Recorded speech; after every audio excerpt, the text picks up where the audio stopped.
Good morning, good afternoon, and good evening, wherever you are. My name is Marcus Cueva. I'm the Educational Program Coordinator at FlexSim, and I'd like to thank everyone for being here. We're very excited to have members of the Performance Engineering team at UAB Hospital with us today, and they'll be presenting a computer simulation study they performed to examine potential changes in an ambulatory setting. So quickly before we begin, again, we've already had this poll. Let me actually share those results with everyone. So I think everyone should be able to see the results of that poll. Looks like 64% have done a process improvement project in the last month. We have had a few, that have been more than a year. About 12% of you more than the last year. So that it looks like a good mix here. I'll also be sharing another quick poll just to get some insight on how many of the attendees here have used computer simulation. So if you could answer that one again real quick, and we'll share those results in just a moment. Okay, great. It looks like we've had the vast majority here vote. So I will close that poll right now and share those results. And as you can see, 85% have said yes, you are at least familiar or have used computer simulation. There are 15% of you that have not. For those who are not familiar, computer simulation is a tool that lets you model the activities and events in a system in order to examine and answer important questions about that system. The simulation tool used in this presentation is FlexSim HC, which is a computer simulation tool that was designed specifically for healthcare.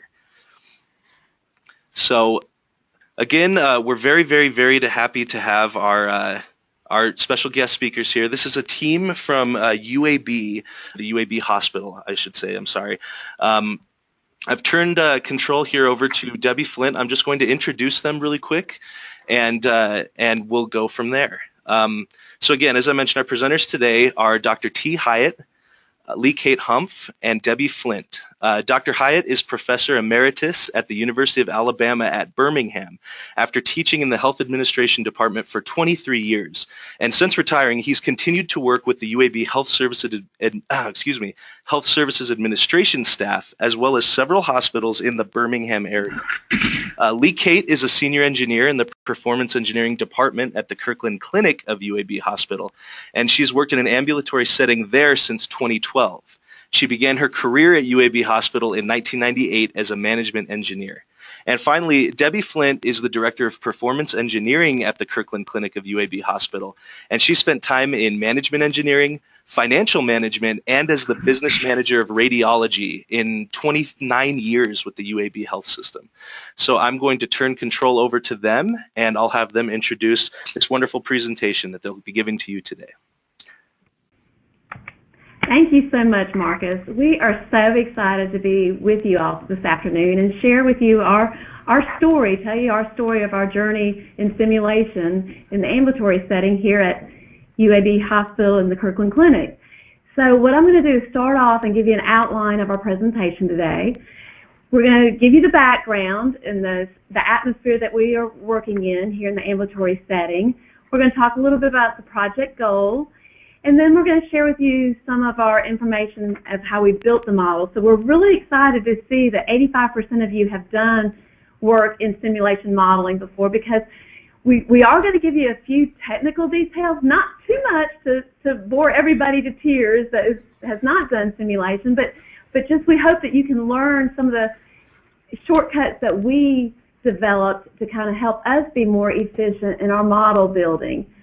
And then we're going to share with you the fun part, to share the video clips from the models that we built, then go over our results, other findings, and lessons learned. So let's get started with the background. Here you can see our building. This is where we come to work every day. This is our ambulatory setting at the Kirklin Clinic of UAB Hospital. It was designed by I.M. Pei. We opened in 1992, and it is a super clinic which houses more than 600 physicians and over 35 specialties. We see around 2,000 patients a day, and then in March of 2014, the Kirklin Clinic transitioned to an outpatient department of UAB Hospital. So here you can see a variety of all the specialties of clinics that we see patients in here at the Kirklin Clinic. We have clinics ranging from breast health center down to vascular surgery. we have radiology modalities, we have several prime care clinics, and we even have, several specialty clinics such as transplant clinics and a little bit of oral surgery and other specialties as well. So we have quite the variety of clinics here. So let's talk a little bit about our project goal.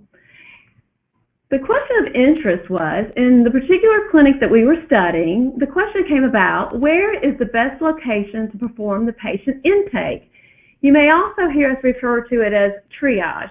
We're kind of loosely using both terms, although we know when we refer to the intake, we're not quite referring to the triage that you would consider in the emergency room, but the patient intake is more of talking to the patient about their chief complaint, obtaining their vital signs, going over the meds reconciliation, and the meaningful use questions, basically gathering that preliminary data prior to the provider seeing the patient. So the question came about, where's the best location to perform this activity, the intake or the triage? So we met with clinic leadership and Kirklin Clinic administration, and we proposed using a computer simulation to use as a model to determine that best location to triage patients. So as we talked through, there were a couple of different scenarios that they wanted to look at. So I thought it'd be easier to kind of show you the layout of the clinic under review so you could kind of get a feel for it. Now this is the layout that we used in this FlexSim model. So it's not the true blueprint, but we thought it'd kind of familiarize you with this when we show the video clips. So technically, these aren't physical doors in real life. We basically have a bank of elevators over here, but the patient does enter this way.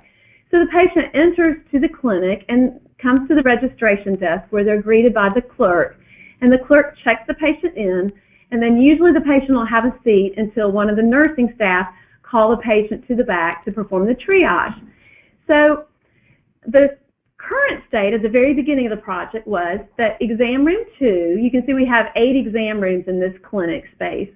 Exam room 2 was used as a dedicated triage area. So the nurse would bring the patient back into exam room 2 here, and then once the intake or the triage was completed, the nurse would take the patient, escort the patient to another one of the exam rooms where the provider would then come in and examine the patient, consult with the patient, and hold the patient visit with the patient. So that was the current scenario. So how this project really came about was, as they were trying to become more efficient, they thought, you know what, we've got some office space over here that is going to become available in the short term, and we would like to convert this office space into a triage space. So they moved forward with talking to the facilities manager about converting this office space up here in this top corner right here, where the yellow chairs are, into a triage station. And so when they started talking about the financial costs associated with converting it from a regular office space to a clinical intake area, one of the physicians said, well, instead of going to that option, why don't we just bring the patient back and triage them in the exam room before the provider sees the patient? So we would free up exam room 2 and make that not a dedicated triage area, but make it an exam room that any provider could see the patients in, and then the provider would come in. So that was the other option as well. And then as we were talking through that, they said, well, if you're going to model it with one triage station, what would it look like if we had 2 triage stations in this space here? So through those discussions with clinic leadership and administration, we developed the 4 models that we wanted to look at or build. So we will refer to these 4 models throughout our presentation. The first model, which really we combined scenarios 1 and 2 into one model, but it was to convert that existing office space into a dedicated triage room with either 1 or 2 triage stations. And then the third option was the one that the provider suggested of triaging the patient in any exam room prior to the provider seeing the patient. And then the fourth one, of course, is we wanted to continue with our, look at our current state to see how that compared to our future simulated models. So now that we know what we were going to build, we wanted to go ahead and get started with the model building. So I'm going to turn it over to Lee Kate and let her kind of walk you through the highlighted steps of building the model. Thank you, Debbie. As Debbie showed you the layout, one of the first things that when you start building your model and you start putting the different things in your layout, such as the patient arrivals area, the registration desks, the exam rooms, FlexSim automatically puts these areas into the flow chart that's located within FlexSim. It is up to you, though, to go in and put the arrows depending on your clinic flow. So you have to make sure that the arrows are all going in the right direction. They can go both ways if that's the way your clinic is modeled. And if you start testing your model out and you realize that it's not working properly, this is one of the first places you need to go to look to make sure that the flow chart is correct. So in our model, we had some unique circumstances that were variations from our normal flow that we had to include in our model. The first variation was some of the patients just came for consult appointments. They just came for education. They were not triaged. So once they registered, they were taken to an available exam room or office space for education. So these patients will not receive triage. There were other patients that we'll call Clinic B patients that only checked in at the front desk and they didn't consume any other Clinic A resources. So when Debbie goes over the models and shows you the video clips, you will see these patients checking in and then they will go to another part of the clinic and not use any of the exam rooms. A third subset of the patients, we'll call these Clinic C patients, they check in at the front desk and they utilize room 8 that's located in our model, but they don't use any other resources from Clinic A. So they don't use any of the staff, just the room. So we collected some data before we could build the model, and we were able to use an iPad to collect some observations. This was a iPad app that was developed in-house. It's great for automated data collection. We also have a patient cycle time software, and I'll explain that to you in a minute, but that also collected data for us. The staff used that for about 7 months prior to our project. And then also for the provider time in the room, we didn't have that data available, so we used from patient cycle time, we used the total time the patient was in the exam room. So this will include any non-value added time where the provider might have stepped out of the room for a little bit, but we didn't have the actual provider time available, so just as an assumption, we used the time the patient was in the exam room. So this is the patient cycle time. It's a screenshot of one of our clinics that uses it. It's a patient tracking board. You just move the patient, click into the box, and the staff is able to know where the patient is located at any time, but it also collects data behind the scenes for us, which was very valuable in our model. The process times that we collected for our distributions were the check-in at the front desk, the intake or triage, and the provider time with the patient, which again, we used the time the patient was in the exam room. We took these data points and put them into Minitab to get the corresponding statistics to share with leadership and make sure that it made sense before we proceeded with our model. The highlighted distribution at the top is what we got from ExpertFit, which is in FlexSim. It helps to determine the distribution to use for your model. So we took the data points, put them into ExpertFit, and came up with the distributions to use when modeling in FlexSim. So this is the distribution for the check-in time. This was direct observations made by our staff, and this does not include the Clinic B patients because their time for check-in was a little bit different. So we had to account for those variations and get distributions for all the different patient types. We did the same for the triage minutes. Again, we had to separate new patients and return patients out because new patients take a little longer to triage. And then for the patient time in the exam room, we had to do this by provider, by appointment type, and day of week because we had a lot of variation. Even the same provider can have a lot of variation between days of week based on patient types that they see. Some other inputs and assumptions. We assumed that the patient volume was based on 100% schedule utilization. We incorporated the current no-show and same-day cancellation rate from our registration system into the model. The staffing mix and shift schedules were provided by the clinic, as well as the provider room assignments. The patient arrival times were collected from our registration system, and we were able to get a distribution of how they arrive around the appointment time to include in our model. We presented all of these assumptions with the clinic leadership before we proceeded with the model. This is an example of the provider schedule template that we received from our ambulatory access department. We had to get the schedule templates for every provider for every day of the week that they're in clinic, and Dr. Hyatt will go over how we incorporated that into our model, but I'm going to explain a little bit about how to interpret this template. So here we have the appointment time, the appointment type, and then the scheduled duration. Now, for example, for the nurse consult appointments, we didn't have actual data of how long it was taking those patients to be processed. So we used the scheduled appointment duration in our model for that. So if we didn't have enough data to use a distribution, we could use the scheduled duration as an assumption. And now Dr. Hyatt is going to go over the more technical aspects of our model.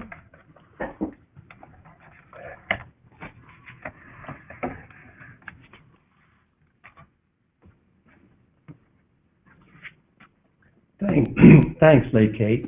Before I start talking about our model, I want to take a moment to give you my view of the history of the evolution of simulation, since my view influences how we use it here at Kirklin. Queuing theory, or waiting line theory, was developed in the 1950s and is still being used today, was a forerunner of current simulation programs. Queuing theory was developed to study the dynamic behavior of random arrivals of people or objects for processing, but it has some stringent requirements for the distribution of both the arrival rate and service times. In the early 1950s, IBM engineers studied the random arrival of computer programs for processing in the main computer.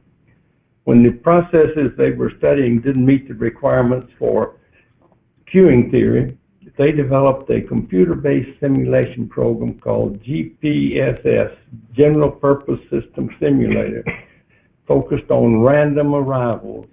And the key point I'm making here is that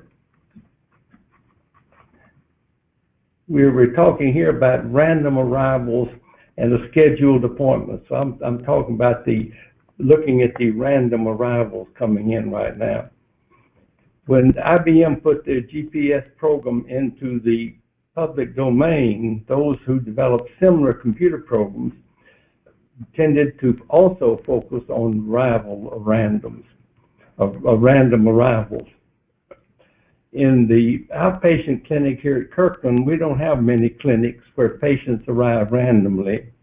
Most clinics schedule patients to arrive around the appointment time to make more efficient use of the resources and to reduce the long waiting time on the part of the patient.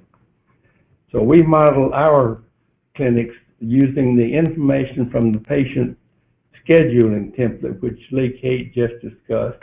That's a way to have patients come into the model. We organize the input data in an Excel spreadsheet, which makes it very easy to get relatively easy to get the data into the model. And we can, once we get all of the data into the spreadsheet, we can import it into FlexSim. Here's an example of the Excel spreadsheet for importing into FlexSim for Mondays. This is just for Mondays, and this is just for one provider, the one that Lee Kate just discussed for you. You can see here we have the appointment, the day of the week and the time of the appointment, the provider's name, and the patient type, returned or new in these cases right here. We also added the triage name for the track that the patient is going to follow. We have three of these tracks. We have triage in exam room and triage in triage room. While we were putting this data in, we decided that we would put all of the data with information about each one of these patients in that Excel spreadsheet, so we could import the data into FlexSim rather than to embed this program and these data into the program that we were developing. So we added the triage minutes, the distribution for the triage minutes, the distribution for the exam minutes, and the rooms that are assigned available to this provider on Mondays. So we have these data in. We have other variables that we also have in for each one of the patients coming in. Once we get the data entered for this provider, we will enter the data for all of the providers into the Excel spreadsheet. And once we get that done, we sort the values on the appointment time in ascending order, and we add a PCI number, 1, 2, 3, 4, so forth, so we can identify that particular patient when he comes into the model, and we can refer to the information that we need in the global table by using the name of the table and the PCI number to get, for example, the triage minutes for that patient. Once we have that done, we can import the data into FlexSim, and here you have a table named PT Info that we imported the data into, and we have 84 rows or 84 patients coming in this day, and we have 30 columns of information that we're going to use in this process. So you can see now, if we go down to the PCI number 7, we can go across to the distributions that we have for that patient. Once we get that done, we build a track, which is here we have a track called triage in the exam room. We also have track for triage in triage room, and a third track for triage in triage room, in the exam room 2, which is the current process. The patient comes in, and the program will just check to see if it's a no-show patient. If it is, it will change the shirt color to red, and the patient will go to the exit from arrival. Next, we set the color for all of the patients still coming in relationship to their the patient type. So you can see this. You can see this process when Debbie demonstrates it with the videos in just a few minutes. Patient goes to registration, and the patient goes to the available room. No, reserve the available room. The patient is escorted to the reserved room, triage, and we have time in the exam room, and then the patient leaves. So with that overview of the input data that we have and then what goes into the base model, I'll turn it over to Debbie, and she can show you the process. So now I get to show all the fun stuff. So once all the hard work's been done, we have a model to look at. So thank you, Dr. Hyatt and Lee Kate.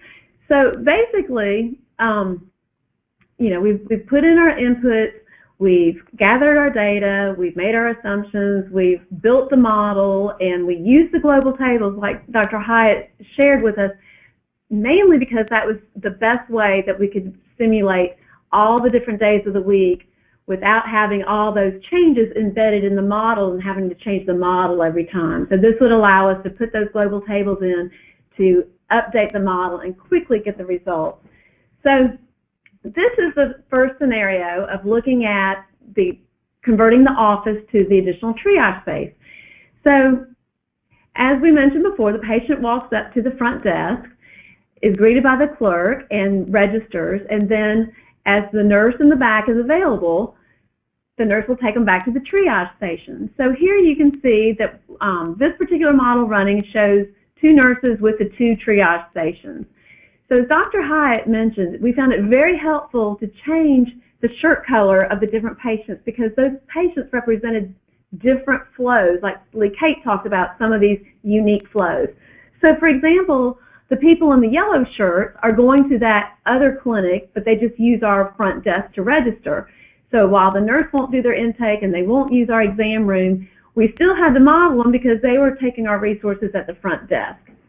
Another thing that we found useful is you can see the patients that are sitting in the lobby that have a hat on. So if you've been really closely watching, you may have observed that those patients have already been triaged, but they're waiting for an exam room. So the one in the gray shirt is waiting on this exam room. So you can see she's been triaged and is dedicated to this exam room, and we're waiting for that exam room to open up before that patient can be brought back. So we found this a great way to not only debug it, but to also, with those different colors of shirts, to make sure that the model is working as we intended it to work.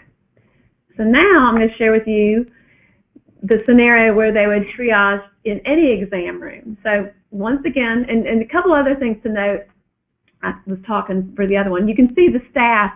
The clock is 7:30 in the morning. Not all the staff are at work. So you can kind of see when it gets closer to 8 o'clock, more staff start joining in to the workplace. So here we've got a nurse that's just started working.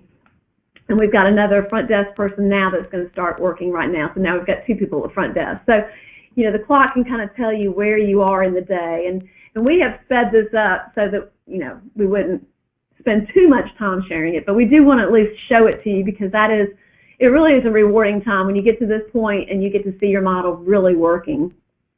So this is, as I said, this is the example of bringing the patient back to the exam room prior to the provider coming in the exam room. So you can see that they're doing the triage in the exam room.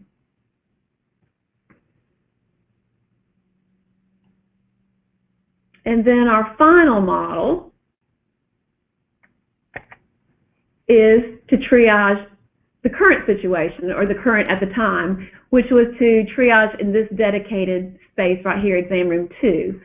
So here you can see at the start of the day, staff are just starting to arrive and the patients are arriving. And you see the Clinic B patients come earlier than these other clinic patients do, but we still have to have someone at the front desk to greet those patients since they check in at our front desk. And you can see now the nurse is taking the patient into exam room 2, completes the triage, puts them in the other exam room, and then goes back to clean the exam room. So I'll let y'all take a look at that for just a second. Another thing Dr. Hyatt mentioned was we didn't have to, but we like to model the no-shows. We put them in a red shirt. So every once in a while you might see a red shirt come through the entrance and leave the exit, and that just means they were a no-show. So it's not technically like a patient is coming to no-show, but it was just our visual to see, hey, yeah, it's incorporating our no-show rate in this as well. And now the patient's going to be taken to the other exam room, and somebody else goes to clean the room.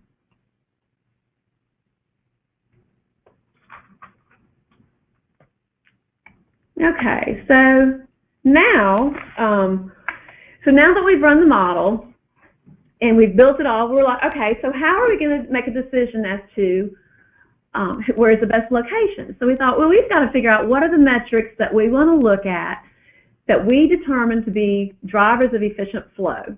So, and the other thing we had to think about is like, well, we're going to have to look at all days of the week because our volumes for Monday may be greatly different than our volumes on Friday. We have different providers on different days. We have different volumes. We have different types of patients and different acuities. So with all that variety is what really drove us to those global tables that Dr. Hyatt shared with you earlier, because there is so much variation. So we knew we were going to have to look at all 4 scenarios that were modeled, and we knew we were going to have to look at the 5 days of the week to determine the best location overall.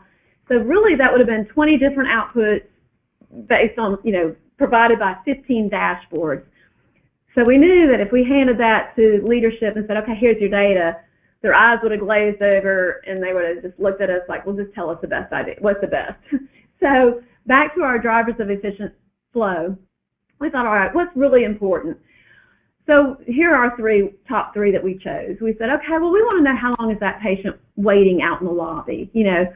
Less waiting time in the lobby is generally better. We want to get that patient back to the exam room as quickly as possible, because on the ambulatory side, we have CG CAP surveys, and one of the measures of efficiencies that we are asking our patients is, did you see that provider within 15 minutes of the appointment time? So that's why we keyed in on that time spent waiting in the lobby. We want to minimize that. The other one we keyed in, it was the nurse in-transit time. Our nurses are stretched, they're busy all day long for the most part, and we really want to remove as much non-value added time from their day as we can. So we thought any flow that would reduce the travel time by the nurse would be a good thing, because travel time by the nurse also would lead to travel time with the patient as well. And then our third one that we really thought was important was overall patient length of stay. Obviously we want to get our patients in and out. We want to be respectful of their time and have, majority of their visits to be spent with the providers, the direct caregivers, rather than in the lobby waiting or in the exam room waiting. So once we chose those key drivers, we took those metrics and we developed a dashboard for the simulation model. And I'm going to let Dr. Hyatt kind of share with you, go over the dashboard format. Thanks, Debbie. Here we have the output for triage in exam room for Clinic A, and this is the results from 30 iterations of a simulation run. So we ran this for 30 Mondays to get the output, just ran average values.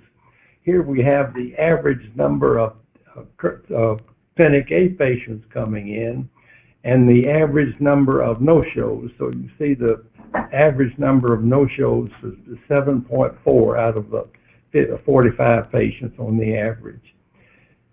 And this is just for Mondays. And one of the key metrics that Debbie mentioned is the the nurse transit time. So we thought we would get not only the transit time, but the performing task time and the waiting for the task time. We thought this would be interesting for management to see. And in the actual dashboard in FlexSim, you can hover over these segments of the bar charts, and it will display the total number of minutes in that segment. Another metric that was important was the waiting time, was the waiting room area time spent in the waiting room. So here is the average number of minutes spent in the waiting room. And the third measure was the length of stay.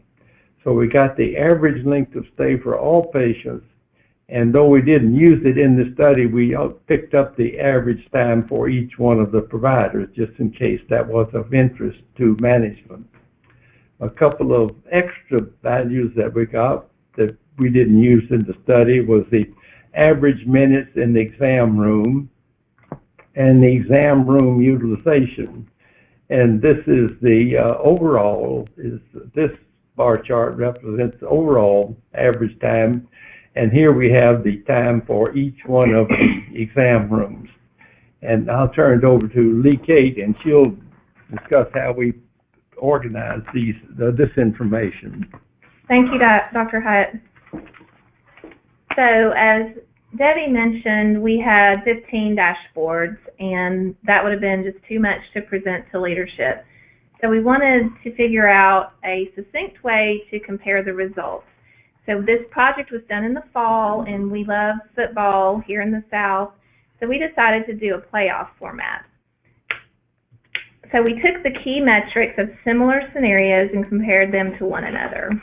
So in round one, in our first game, we compared the use of existing exam rooms. So that would be the current state of exam room 2, and then the proposed state of triage in any exam room. And then in the second game, we wanted to try to compare the building out of the new triage space with either 1 or 2 workstations. And then in round 2, we compared the best of those. So this is what our playoff bracket looks like. So we took the results of the dashboard and put them into an Excel spreadsheet so that we could clearly identify the best performer of each game. So we took the 3 metrics that we've talked about, the time waiting in the lobby, the nurse transit time, and the length of stay. We took the dashboards for each day of the week and input the values into the spreadsheet, and then colored the boxes of the best performer. So then to find what the best option was for this first game, we counted up the colored boxes, and it resulted in scenario 3, to triage in any exam room prior to the provider examination. We did the same thing with the game 2, the building of the new space, compared each day of the week, one triage station versus 2 triage stations with the same metrics. We added up the colored boxes there, and the best option for this game was scenario 2, the designated triage area with 2 workstations. So those 2 moved on to the final championship round. We compared the results for this round to each other, the designated triage area with 2 workstations and the triage in any exam room. And when we added up the color boxes, it was pretty much a tie. It was hard to make a decision based off of just this.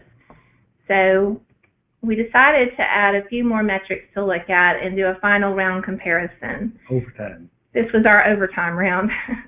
So the first 3 metrics are the ones that we've already looked at from the dashboard. So scenario 2 with the designated triage area had less patient waiting time in the lobby.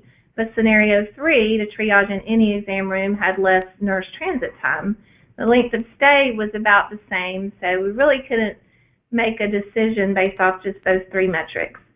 So one of the first extra metric that we looked at was the vital links. The vital links is a machine that takes the vital signs and automatically puts them into the EHR. So this could result in a reduced intake time as well as fewer errors with manual data entry. So for this, the designated triage area would perform best because the vital links would be available there. But the next 4 metrics, the less patient movement and walking, more patient privacy, less renovation costs, and less square footage, the triage in any exam room performed better for those 4 metrics.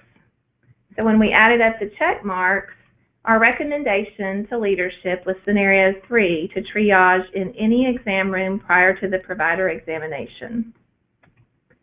And now Debbie's going to go over some other findings that resulted from our project. Thanks, LaKate. So as you can imagine, when you're really scrutinizing flow, data, simulation models like we were, we could find other findings as well. So I'm going to share some of those with you. So the first finding was when we were at the front desk, we realized, hey, there's some opportunity for streamlining this process. We noticed that they were performing non-value added activities, and so we worked with our ambulatory access group who does the training for the front desk staff to standardize that front desk check-in process. We also noticed that they were utilizing paper forms, and we worked with our clinical informatics to incorporate templates in the EHR rather than having paper and then scan it in a later date. So some of those other activities at the front desk that we eliminated included photocopying the driver's license and the signature on the charge ticket as just a couple of examples, but the benefits were really we were really excited about the benefits and the results. So we recently just did a follow-up and went back and did some more observations at the front desk, and we were so excited to see that they went from an average of 4.8 minutes at the check-in down to 2.6 minutes. So that's a 46% reduction in time at the front desk. And the other benefit of the forms in the EHR is that downstream, nobody has to go scan those forms or the driver's license into the EHR. So not only were we helping things, reducing non-value added activities at the front desk, but also further downstream as well. Another thing we noticed was when we were looking at Clinic B's schedule template. Now remember, Clinic B was the patients with the yellow shirts that just came in and checked in at our front desk, and then they walked to another area of the clinic. They had a schedule template that had 2 patients arriving every 30 minutes. So what we recommended was that their schedule template be level loaded to allow 1 patient to be scheduled every 15 minutes, and then the benefits of that would promote a more steady stream of patient arrivals, and we'd have less peaks and valleys hitting the front desk staff. And then another one we noticed is one of the nurse practitioners that held clinic the process flow for her clinic would be that she would have the patient fill out some forms and some data, gather some data, and then she would get that data while the patient was sitting in the exam room and enter it into the computer, and then she would go into the exam room. So we noticed, that's the background, that was her flow, but we noticed when we were doing the simulation that her patients were getting backed up. So we dug a little deeper, and we noticed that there was 1 provider and 1 exam room, and that patients were in the exam room longer than the designated appointment duration. However, the provider was in the room less than the appointment duration. But then on the flip side, the schedule template was level loaded. So that really helped us hone in on the fact that the nurse practitioner appeared to be getting backed up or bottlenecked at the very beginning while she was entering that data, and the patient was sitting in the exam room waiting for her to come into the exam room. So what we recommended was that to look into seeing if there was another resource in the clinic, already working in the clinic, that could help the nurse practitioner enter that data prior to her entering the exam room, so she could spend more time in the exam room practicing at the top of her scope and be with the patient more. So the projected benefits was that the nurse practitioner would be able to get into that exam room closer to the appointment time, which would help with the CG CAP scores of the provider entering the room within 15 minutes of the appointment time. And we also felt that it would have a good impact in reducing patient length of stay. So lessons learned. As you can imagine, every project you're going to learn from it and move on. So some of our lessons learned was that, as Dr. Hyatt talked a little bit about the difference between random arrivals and appointment schedule, there's a big difference in how you model. This was a different approach than your traditional random arrivals that you may see in the emergency room. And the challenge we had was the variation in those schedule templates by day of week and even morning, afternoon, etc. So because of that variation in volume and providers and the time the patient would be, acuity, which led to the time the patient would be in the clinic, we really had to simulate every day of the week to fully get the impact of where would be the best place to triage. So as Dr. Hyatt did take a little bit of time sharing with you, we felt it was really important to take that time to share because it helped us be more efficient by using those global tables. It really helped us to automate that simulation process and to more quickly go through the modeling process. We did, as Lee Kate mentioned earlier, we did have limitations with using the provider in room times rather than, because that included the non-value added waiting time that the patient was in the room, but we had limitations with our data that was available to us. As Lee Kate mentioned, the playoff bracket was a great way to help reduce the output and helped us serve as a methodology to drive us to the best solution. And another lesson learned is one size does not fit all. Results can vary by clinic. So we don't want you to walk away from this thinking it is always best to triage in the exam room prior to the provider. That's the way it turned out for this particular clinic. What really needs to be factored into it is the provider schedules, the volume by day of week, the acuity of the patient, the time that is required to treat the patient and examine the patient. All those must be incorporated. You know, your current space that you have, all that must be incorporated to really determine where is the best location. And obviously, as you can imagine, there was a learning curve involved in the modeling process. However, I must say that the technical support provided by FlexSim was invaluable, and through our work with FlexSim, we were able to see improvements to the software and version updates that have come out that helped us even become, us as a group collective, as simulators worldwide, to be able to model more efficiency. So that was tremendous. So we would definitely like to thank FlexSim and especially Lou Keller. Lou, I hope your emails don't start blowing up now, but thank you very much for all the support that you gave to us during this process. So at that point, I'd like to thank you for your time, and I'd like to turn it over to Marcus to see if we have any questions that are remaining for our remaining minutes.